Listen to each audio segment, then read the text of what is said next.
Good evening, my name is Specialist Peterman, and today I will be giving a presentation on interpersonal communications. Communication. By understanding the nature and importance of communication and practicing effective communication techniques, leaders will relate to others and be able to translate goals into actions. This quote can be found in APD 6-22, Army Leadership and Profession, on the pages between 5 and 16. Now, with communication, there are 4 main types that are used on a daily basis.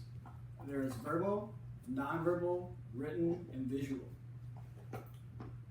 The first one we're going to be talking about is verbal communication. Verbal communication is when a person is translating any kind of information through speaking a language or even using sign language. If you think of it, anytime the president is giving a speech, there's usually a little picture or video at the bottom of someone giving sign language to those who are deaf or just can't speak. With verbal communication, this is a great way to talk to your soldiers on one-on-one to get to know them better, get to know what they like to do outside of work, how they like work probably, or what is going on in their life. With verbal communication, active listening is a huge part of it. Because there's no point of someone talking to you if you're not going to listen to them.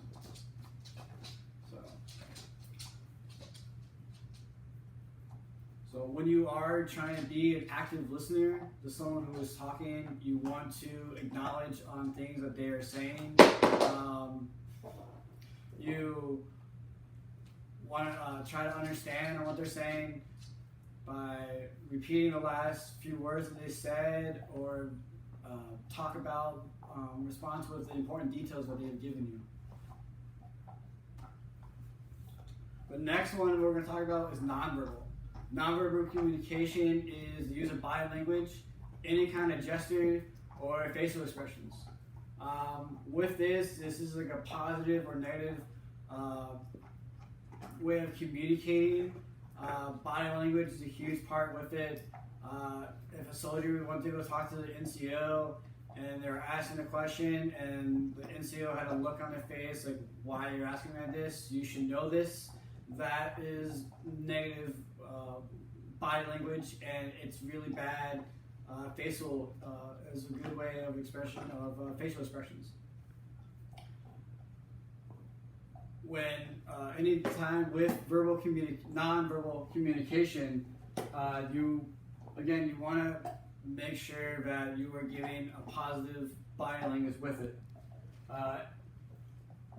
Like I said on the previous one with verbal, when you're trying to have a one-on-one conversation with your soldier, you want to, if a soldier is trying to come up to you and talk to you about something personal of an issue, and you're sitting there with your arms crossed, acting like you don't care, that one makes you look like that person should never come up and talk to you ever again, or go look for something else. And you just don't want to have that with your soldiers. With nonverbal communication, you want to make sure that your soldiers are feeling comfortable around you. You want to make sure that they feel comfortable talking to you. With nonverbal, like again, with your facial expressions, always looking like you're easy to talk to, with a smile on your face, not always looking grumpy or like you don't want to be there at work. The next one you want way of communication is written communication, which is the use of typing or printing letters, numbers, or to give out information. A good way to use written communication is emails, memos, notes, and letters. A good example of it is with General Order Number 5. Is a way for the post commanders to give out information throughout the entire post on things they should and shouldn't do.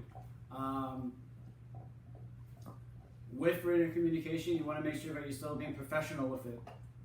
Use the right tone, the right grammar, and a punctuation with it. Between the ranks of a private to a specialist, written communication isn't used as much as between a sergeant to a sergeant major or any type of officer. Within those ranks between E5 to sergeant major or any type of officer, written communication is used on a daily basis to give out any type of information to squad leaders, first sergeants, platoon sergeants, even part warrant officers as well, to give out to the soldiers so they can know on what is to become. The last one we'll be talking about is visual communication. Visual communication is when a person would use photographs, drawings, charts, or even graphs to give out any type of communication. A good example is the presentation. Presentations are a really good way to use visual communication with people. It gives pictures, it gives examples. Usually sometimes there's videos in it with it. And the best thing with visual communication is usually the easiest for people to understand because of the visual things with it, with the videos, the drawings, the charts. It gives a better understanding of the point that someone is trying to get across.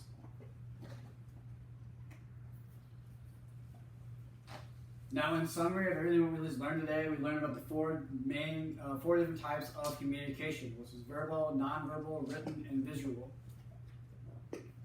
And all of these are used on a daily basis. You might not even know it, but you're using them, but you are.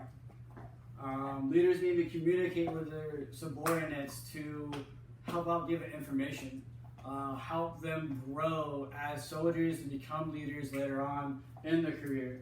Communication with your soldiers will help them better understand what a leader is and how to become one when their time comes. Between E4 is a time of learning, and as an NCO, you want to get your soldiers ready to become leaders so they can take people under their wing and help teach them the right way to be a leader. If there's any information that you still want to know about communication, you can go to APD 6-22, Army Leadership and the Profession.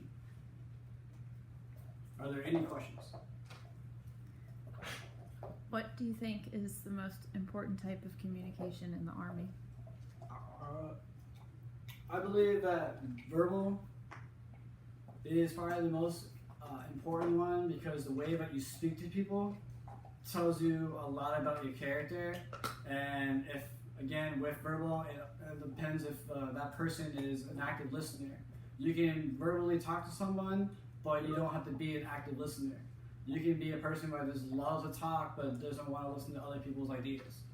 And so verbal, I believe, is probably the best and most important one to use, because everybody likes to talk, but not a lot of people like to listen. So that concludes my lesson today on interpersonal communications.